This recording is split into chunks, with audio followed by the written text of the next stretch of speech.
आज हम हमारी नींद प्रश्न उत्तर करेंगे। यह एक कविता है जो कि वीरेंद्र डंगवाल जी द्वारा रचित है।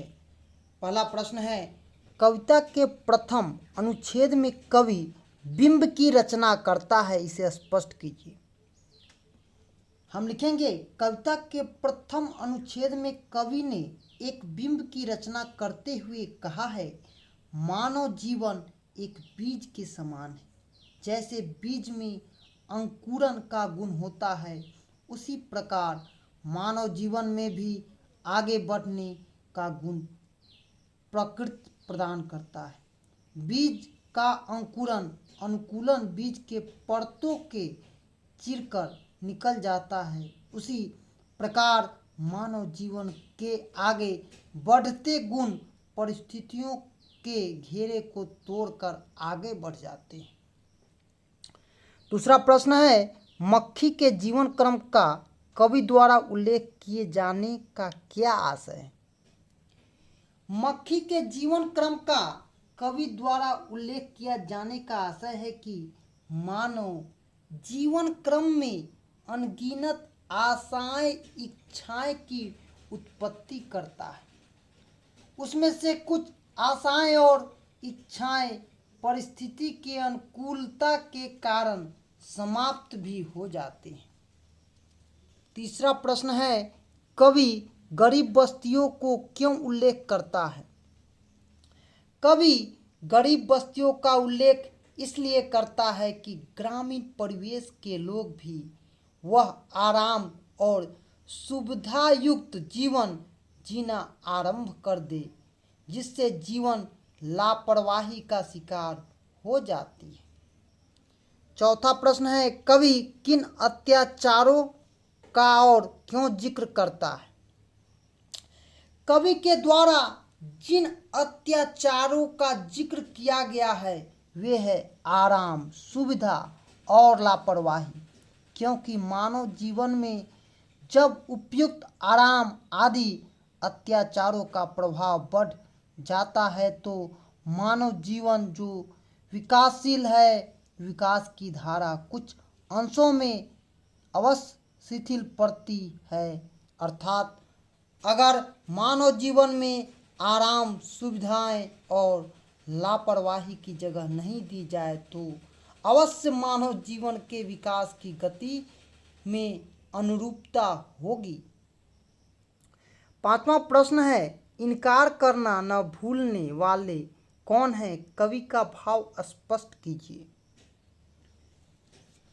इनकार करना न भूलने वाले आराम पसंद लोग, साधन संपन्न लोग और लापरवाह लोग हैं। कवि का भाव यह है कि सभी लोग जानते हैं कि आराम, सुविधा और लापरवाही को जीवन में स्थान देने से बहुत सी इच्छाएं, आकांक्षाओं आदि परिस्थितियों के अनुकूलन के कारण से विनष्ट हो जाता है। लेकिन मनुष्य भी क्या चीज़ है जो विषम परिस्थितियों को उत्पन्न करने वाले आराम, सुविधा और लापरवाही को इनकार भूलते ही नहीं।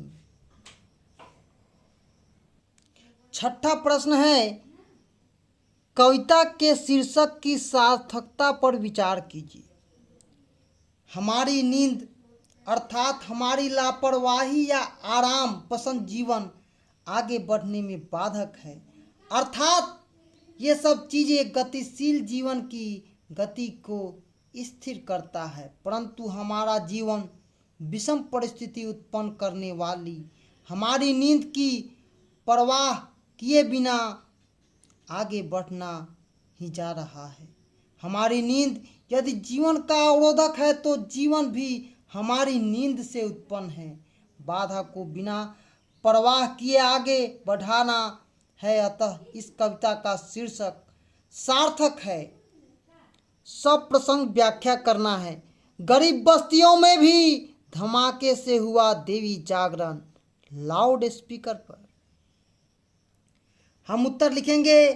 प्रस्तुत पाठ हमारे हिंदी पाठ्य पुस्तक गोधली भाग के काव्यखंड से लिया गया है। हमारी नींद शीर्षक कविता से लिया गया है, जिसके रचयिता वीरेंद्र डंगवाल हैं। वर्तमान में मनुष्य आराम पसंद और साधन संपन्न होने के कारण बेपरवाह होते जा रहा है। वह बेपरवाही केवल शहर में नहीं धूम मचाता है, बल्कि गरीबों की बस्तियों में भी लोग आराम के साधन जुटाने की होड़ लगा दिए हैं, जिसके कारण ग्रामीण जीवन में भी लापरवाही का शिकार हो गया है। मानो उसकी बस्तियों में लाउड स्पीकर पर देवी जागरण करा दिया गया हो। दूसरा है, यानी साधन तो सभी जुटा लिया अत्याचारियों ने। उत्तर लिखेंगे। प्रस्तुत पाठ हमारे हिंदी पाठ्य पुस्तक गोधली भाग 2 के काव्य खंड हमारी नींद शीर्षक कविता से लिया गया है, जिसकी रचनाकार वीरेंद्र डंगवाल, जिसमें बताया है कि आराम पसंद और साधन संपन्न जीवन की गति में शिथिलता लाता है, जो नगर तक ही सीमित नहीं है, बल्कि ग्रामीण परिवेश में भी मनुष्य आराम के साधन से युक्त होकर अपने जीवन को लापरवाह बना दिया है। यानी साधन तो सभी जुटा लिए अत्याचारियों ने। यहाँ पर अत्याचारियों का तात्पर्य है आराम पसंद होना, साधन संपन्न होना, अर्थात आराम से जीवन जीना सभी चाहने लगे। हमारी नींद के वजूद। प्रस्तुत पाठ हमारे हिंदी पाठ्य पुस्तक गोधली भाग 2 के काव्य खंड हमारी नींद शीर्षक कविता और रचयिता वीरेंद्र डंगवाल हैं। डंगवाल जी ने इस कविता में बताया है कि मनुष्य आराम में जीना चाहता है, जिसके कारण वह जीवन के अनेक समस्याओं के प्रति बेपरवाह हो गया है। लेकिन मानव जीवन तो गतिशील है, वह बिना परवाह किए आगे की ओर बढ़ता है।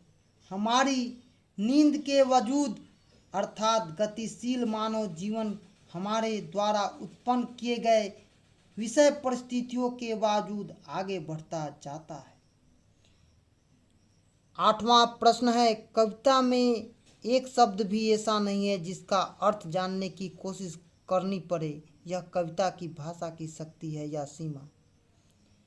किसी भी कविता में सरल शब्दों का प्रयोग करना भाषा की शक्ति नहीं, बल्कि भाव की सीमा है।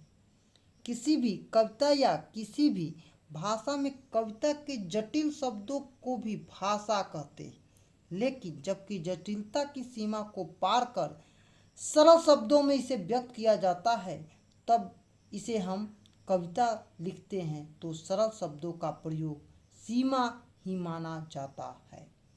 तो आज हम पढ़े हैं वीरेंद्र डंगवाल द्वारा रचित पाठ हमारी नींद प्रश्न और उत्तर। धन्यवाद।